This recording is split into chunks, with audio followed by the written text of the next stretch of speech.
Dear students, again today I will help you all in solving some numericals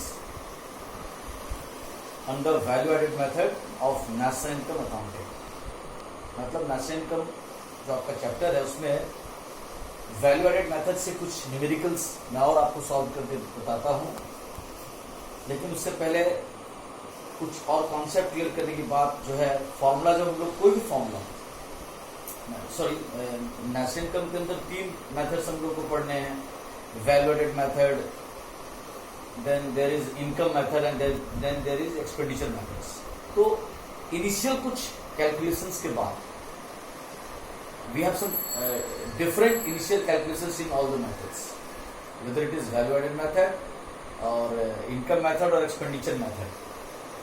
Some initial calculations are different, but later on they all become same. So उस concept को पहले clear करते हैं और फिर समझते हैं. आप देखोगे मैंने आप लोग को फॉर्मूला भेजा था वैल्यू एडेड कैसे निकालते हैं. तो वैल्यू एडेड निकालने का फॉर्मूला हम लोग सीख चुके थे. यस, अब उसके बाद क्या होता है देखिए,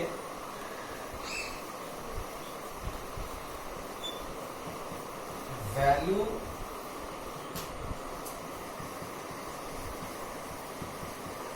added is equal to GDP MP. Usually value added का मतलब क्या होता है, gross domestic product at market price. And what is gross domestic product? I have discussed with you that all the goods and services produced within the domestic territory of an economy like India, their market value within a particular tenure, that is usually 1 year, is called gross domestic product at market price. उसी को value added method में नाम है उसका value added. So we can call it gross value added. इसको हम gross value added भी कह सकते हैं. There is no problem. जैसे अपने हिंदुइज्म में है ना कि एक कहावत है कि ईश्वर एक ही है, लेकिन विभिन्न विद्वान लोग उसको अलग अलग तरह से नाम लेके बुलाते हैं. In the same way educational field में क्या है कि same thing is known through different names, and हमारा एक्सपर्टाइज और उतना ज्यादा बढ़ता है जब हम एक ही चीज को अलग अलग नामों से अलग अलग तरीकों से जानते हैं, तभी हम किसी विषय के ज्यादा अच्छे एक्सपर्ट बनते हैं. अब कहीं पे लिख दिया कि फाइंड आउट वैल्यू एडेड और आपको जीडीपी एमपी सिर्फ पता है, वैल्यू एडेड नहीं पता है, तो आप फंस जाओगे. कहीं जीडीपी एमपी फाइंड आउट करने बोला और सारे information value added methods value added find out करने के लिए दिया है और आपका अगर पकड़ नहीं है तो you will face problem. So you must know different names of same thing. अब देखिए, तो value added is equal to GDP MP. अब अगर किसी क्वेश्चन में आपसे पूछा जा रहा है कि फाइंड आउट जीडीपी एमपी, ये वैल्यू एडेड मेथड में, तो वैल्यू एडेड मेथड में हम लोग वैल्यू एडेड निकालने का फॉर्मूला क्या पढ़े थे कि value of output minus IC. ये आपको बताया जा चुका. फिर से मैं डिस्कशन कर रहा हूं कि कॉन्सेप्ट आपको क्लियर हो. You must have your concept clear. If your concept will not be clear you can't understand. Okay, तो ये फॉर्मूला हम लोग सीखे थे कि वैल्यू एडेड हम लोग value of output minus IC intermediate cost से कर सकते हैं. फिर किसी क्वेश्चन में था कि मेरे को अगर सेल्स नहीं पता है या वैल्यू ऑफ आउटपुट नहीं पता है तो वो कैसे पता करेंगे, तो वो भी आप सीखे थे कि वैल्यू ऑफ आउटपुट का फॉर्मूला था सेल्स प्लस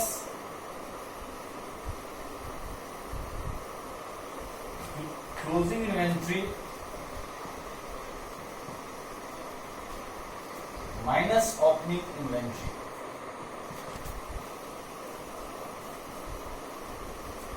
इसी को हम लोग शॉर्टकट में कहते हैं एस प्लस डेल्टा आई. ये डेल्टा है इन दोनों के डिफरेंस को रिप्रेजेंट करता है. सो वैल्यू ऑफ आउटपुट कैसे निकालेंगे, वी गॉट इट। और फिर हर एक फॉर्मूला एक क्या होता है, इक्वेशन होता है। Every formula is an equation. In that formula if one thing is known, जैसे इस तीन में अगर कोई दो पता है, if you know this two we can find out this one, if you know this two we can find this one, if we know this two we can find out this one. तो उसी तरह से यहाँ पे देखिए कि कैसे equations में कोई कुछ चीज दिया है तो how we can find out this. Okay, तो ये वैल्यू ऑफ आउटपुट के आसपास में आपको फंसाया अभी इतना देर। Now let us move ahead.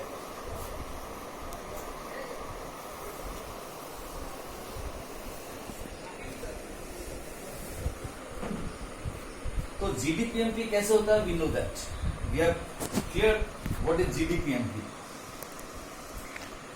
Now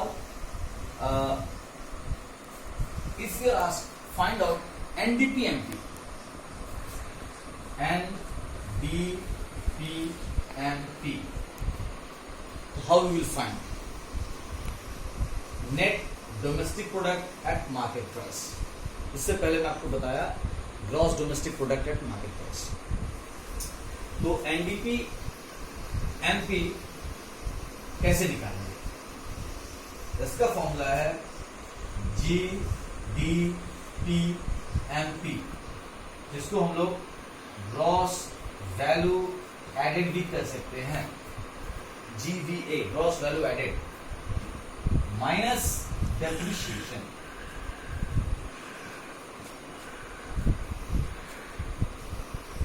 Depreciation is also known as consumption of fixed capital.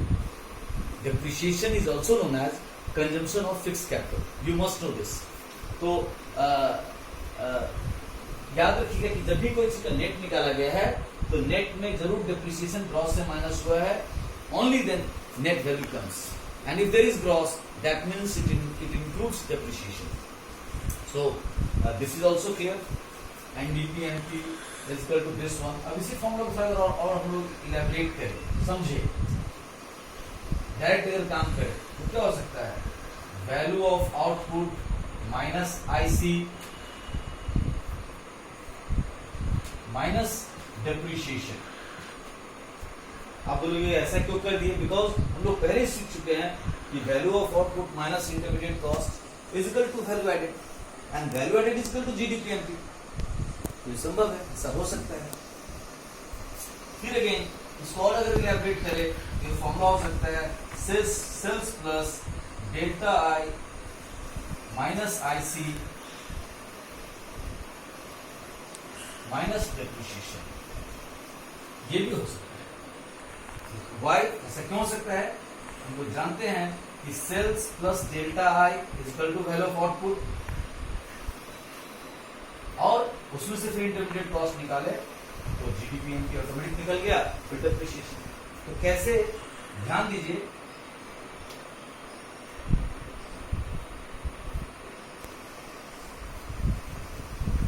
एक ही चीज को डिफरेंट तीन तरह से समझ सकते हैं। I think there are no doubts. अब आगे बढ़ते हैं। NDPMP अभी तक हम लोग सिर्फ डोमेस्टिक में है।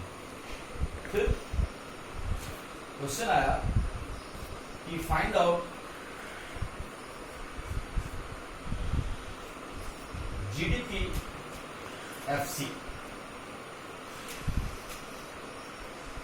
Gross domestic product at factor cost. Note कीजिए, यहाँ लिखा ग्रॉस, यहाँ market price, here factor cost, और it will be also known as factor price. FP भी लिख दे तो नो प्रॉब्लम। तो factor cost, factor price, same thing. तो what is the difference between market price and factor cost, ये हम पहले समझ लें।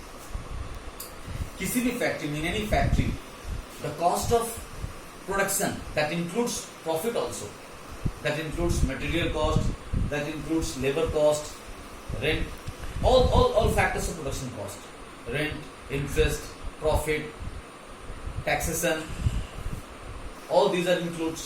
तो टैक्स भी अगर जोड़ देते हैं तब वो मार्केट प्राइस हो जाता है, and if tax is not included, only profit, up to profit it is included, material cost plus labour plus interest plus salary plus depreciation plus profit, then it is called factor cost। यानी market price और factor cost, market price और factor cost दोनों में taxation and subsidies का difference है। तो जब हम ये जीडीपीएमपी कहते हैं तो एक्चुअली में समझे कि किसी भी फैक्ट्री में जो कॉस्ट ऑफ प्रोडक्शन उसको थोड़ा समझते हैं, कॉस्ट ऑफ प्रोडक्शन COP, उसमें क्या होता है, material cost plus labour cost plus office cost. अब ऑफिस कॉस्ट में बहुत सारे होते हैं, तरह तरह के एक्सपेंसेस होते हैं डे टू डे बिजनेस में, plus accounting charges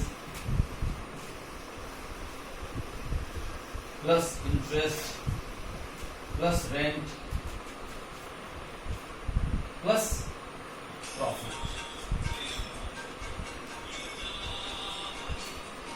plus depreciation and then plus profit। तो कॉस्ट ऑफ प्रोडक्शन में इतने सारे चीज इंक्लूडेड होते हैं। अगर इतना ही इंक्लूडेड है देन इट इज, जिसमें से मटेरियल कॉस्ट जो है वो आपका एक तरह से इंटरमीडिएट कॉस्ट है, क्योंकि आप दूसरे से परचेस करके तब यहां लगा।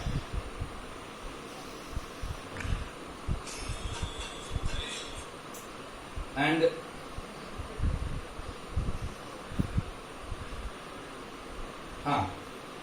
Sorry disturb.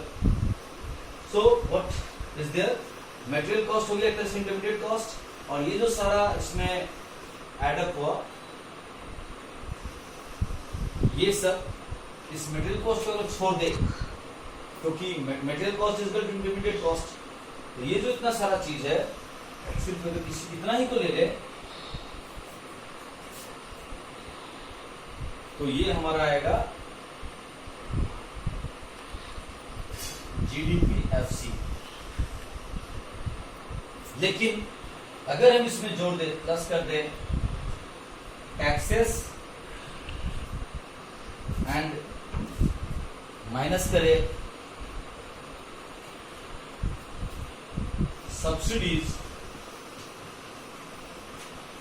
सो तब वो हो जाता है मार्केट, तब इसका नाम तब इसका नाम FCD रहेगा, तब इसका नाम रहेगा GDP-MP। तो मार्केट प्राइस और फैक्टर कॉस्ट, ये डिफरेंस मैं आपको थोड़ा समझा दिया, कॉन्सेप्ट क्लियर कर दिया। यानी मार्केट प्राइस है तो इसमें ऑलरेडी सारे जो फैक्टर कॉस्ट हैं प्रोडक्शन के सारे इंक्लूडेड हैं एक्सेप्ट इंटरमीडिएट कॉस्ट, और उस ग्रॉस से जब नेट फाइंड आउट किए तो डेप्रिसिएशन माइनस करना पड़ा। और अगर हमसे क्वेश्चन पूछे फाइंड आउट GDP-FC, तो हमको अगर ये पता है GDP-MP पता है, GDP-MP इसको हम वैल्यू आइडेंटिटी कहते हैं। उसमें से आप ध्यान देना, किसी भी प्रोडक्ट का मार्केट प्राइस फाइंड आउट करने के लिए टैक्सेस जोड़ते हैं, और if government is giving a subsidy then that subsidy is deducted. So उल्टा करना पड़ेगा यहाँ, because this market price already include taxation and subsidy has been deducted already. So what we have to do, we have to do the reverse work, उल्टा काम करना पड़ेगा। यहां से आपको माइनस करना है टैक्सेस, टैक्सेस माने इनडायरेक्ट टैक्सेस, तो शॉर्टकट में IT कहते हैं, प्लस सब्सिडीज,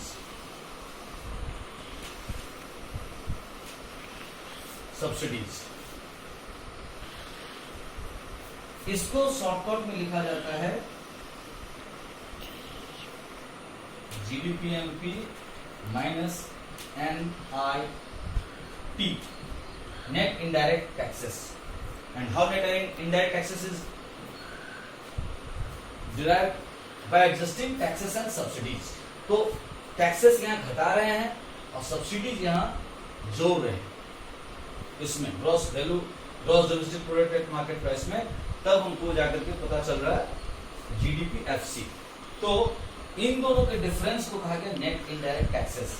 तो if taxes is greater and subsidy is lesser than it will B minus NIT, यानी अगर टैक्सेस ज्यादा हो गया, if taxes is more than subsidies, so the difference will be, suppose taxes is 50 crores and subsidies is only 10 crores, तो 50 में से 50 minus and 10 plus, तो difference 40 यहाँ माइनस आ जाएगा। बट उल्टा है, ये 50 है और ये 70 है, तो 50 माइनस होना था, 70 प्लस होना था, तो 50-70 का एडजस्ट करने से minus 50 plus 70 it comes plus 20, तो फिर तब वो यहाँ माइनस के बदले प्लस हो जाएगा, यानी यहाँ प्लस माइनस दोनों डालेंगे, प्लस भी हो सकता है माइनस भी हो सकता है। कब प्लस होगा कब माइनस होगा मैंने आपको समझाया। इफ हैव प्रॉब्लम थोड़ा वीडियो को रिवर्स बैक कर लेंगे, फिर से देखेंगे, आपको समझ में आ जाएगा। तो फैक्टर कॉस्ट भी ये बात समझ में कि फैक्टर कॉस्ट में टैक्सेस माइनस करना पड़ेगा, सब्सिडी जोड़ना पड़ेगा, और यदि ऑलरेडी टैक्सेस इंक्लूडेड है, सब्सिडीज डिडक्टेड है, तो समझना कि वो मार्केट प्राइस है। तो gross domestic product, factor cost. अब इसी में अगर आ जाए NDPFC, gross domestic product at factor cost है, NDPFC फाइंड आउट करना है, तो कैसे करेंगे? तो कई तरह से कर सकते हैं, ऐसे GDP MP market price plus minus NIT, जैसे यहां से कर देंगे तो हमको क्या मिल जाएगा? GDPFC। अब फिर उसके बाद minus depreciation, that is also known as consumption of fix capital, अगर वो कर दे तो क्या हुआ? हमको NDPFC मिलेगा। तो इसमें ये जो यहां से यहां तक है, हियर दिस टू, इन दोनों के डिफरेंस को कहा गया GDPFC माइनस डिप्रिशिएशन। ये फॉर्मूला हो गया आपका NDPFC का।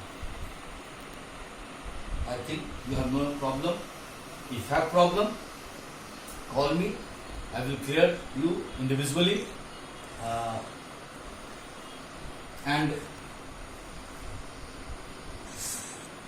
watch this video again and again to clear your doubts, clear your concepts. तो इसको मैं हटाता हूँ, अभी आगे बढ़ते हैं।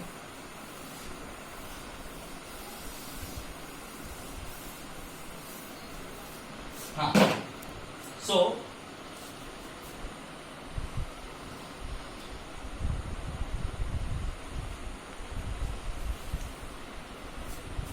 yes, GDP MP, GDPFC, NDP MP, NDPFC, that is clear.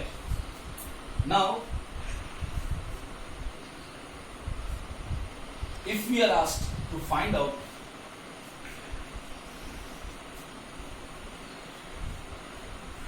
GNP MP, तो here इससे पहले था क्या? GDP MP, and then another new thing GNP MP. तो what is difference between GDP MP and GNP MP? दोनों में market price है, दोनों में P है, दोनों में G है, बट यहाँ D के बदले N आ गया। तो ये डोमेस्टिक और national, what is the difference? So let us revise the theory part. I have discussed with you that domestic product are those products, those are produced within the domestic territory of an economy, either by the resident or citizens of that country, or citizens of the another country, but they are residing in that economy for more than 1 year, and their economic interest lies in that country. So they are the normal resident of that country for those period, and whether they are non-resident, they are not the citizen of the country, but still उनके द्वारा जो production हो, यानी हिंदी में अगर समझाएं कि भारत में भारत के लोगों के द्वारा, जो भारत के हमेशा से नागरिक है, और जो विदेशी जो भारत में रह रहे हैं, वो यहाँ प्रोडक्शन कर रहे हैं, गुड्स एंड सर्विसेज बेच करके पैसा कमा रहे हैं, लेकिन वो विदेशी कंपनी है या विदेशी इंडिविजुअल है जो यहाँ टेम्पोररी आया है, यहाँ temporary rent, interest, profit, salary कमा करके अपने विदेश लेके चला जा रहा है, वो यहाँ का सिटीजन नहीं है। तो उन लोगों के, यानी अपने देश के लोगों के द्वारा और विदेशों के द्वारा भारत में इंडिया के डोमेस्टिक टेरिटरी में जो पैसा कमाया जाएगा उसके मार्केट वैल्यू को कहा गया जीडीपी एमपी। बट आपको पता है कि जैसे हम विदेश से लोग हमारे देश में आकर के यहाँ कोई रेंट कमा रहे, कोई इंटरेस्ट कमा रहे, कोई प्रॉफिट कमा रहे, कोई सैलरी कमा रहे, कोई कमीशन कमा रहे, इन द सेम वे हमारे यहाँ के लोग भी अपने इंडिया से बाहर जाकर के वहां से rent, salary, interest, profit, commission etcetera कमा करके अपने देश में ला रहे हैं। यानी वो इंडियन सिटीजन्स हैं but they temporarily working in some different countries of the world, और वहां से पैसा कमा करके, फैक्टर इनकम कमा करके भारत ला रहे हैं। तो factor income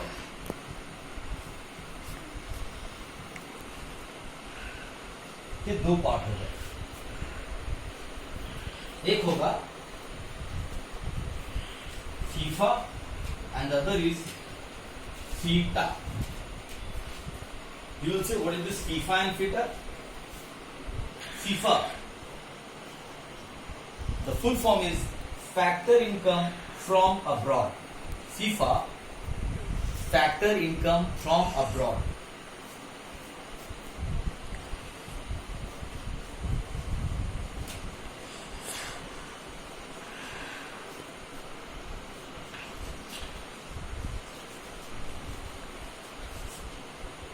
And FITA is equal to factor income to abroad.